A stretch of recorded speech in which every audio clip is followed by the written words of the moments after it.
शादी से पहले माँ ही ढूंढती है बहू कि मैं अच्छी बहू लाऊंगी, अच्छी बहू लाऊंगी, क्योंकि शादी करना है, एक रिवाज है उसके साथ, उसको पता है कि कम्युनिटी में रहना है, तो शादी करके लेके खुद आती है अपनी बहू को, और उसके बाद बिगड़ती भी खुद ही अपने बहू के साथ।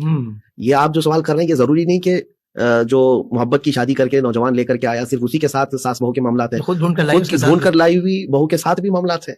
वजह ये होती है कि अपने बेटे से बेइंतहा मोहब्बत करती है, ये असल बात, मोहब्बत करती है। अब जब वो देखती है कि इसकी मोहब्बत में अब शेयरिंग हो चुकी है, अब एक और औरत को ये वक्त दे रहा है, तो ये फितरती तौर पर उसके दिल में एक चीज आती है, तो इससे तो औरत को बाहर निकलना चाहिए। सही, औरत को जब तुम खुद उसके लिए ढूंढ करके लाई हो, तो तुम्हारा बेटा अपनी बीवी के लिए थोड़ा वक्त तो देगा, दिल बड़ा करना होगा, दिल बड़ा करना होगा। आप यहाँ पर आप बैलेंस की बात कर रहे हैं, उस पर हम आते हैं कि नौजवान की जिम्मेदारी बहुत बड़ी है, बल्कि मैं तो बसा औकात अपनी तकरीर में कहता भी हूँ कि वो बेचारा रिक्शा बन जाता है, 3 टायर वाला। ओहो, 3 टायर वाला जो रिक्शा है वो बनता है।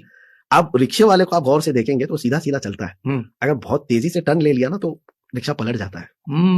उसको बहुत तेजी से टर्न नहीं लेना है किसी भी तरफ, राइट हो कि लेफ्ट हो। बल्कि लक्ष्य की आपने बात की हो तो मैं एक छोटा सा मैं भी लगा दूं कि कोई गड़ा आ जाए ना, तो उसको तीनों टायर इस तरह गुजारने पड़ते हैं कि पहले आगे वाला निकालेगा, बिल्कुल, फिर पीछे वाले के दोनों के दरमियान से निकालना है, यानी इतनी उसको मोहतात रहना पड़ता है। टर्न भी लेने के लिए खास तौर पर इस तरफ का टर्न ले रहा है तो बहुत आहिस्ते से टर्न ले, वाह वाह वाह, बहुत तेजी से अगर घुमा दिया तो गिर जाएगा, गलती हो जाएगा फिर तो इस बात को खास तौर पर मैं कहता हूं कि एक तरफ तुम्हारी माँ है और एक तरफ बीवी है, और दोनों तुम्हारी मोहब्बत के तलबगार है। सुभान अल्लाह, उनको उनके हुकूक दे दो, माँ के साथ वक्त गुजारने में भी कोई कमी ना आए और बीवी के हुकूक में अदायगी में भी कोई कमी ना आए। सही।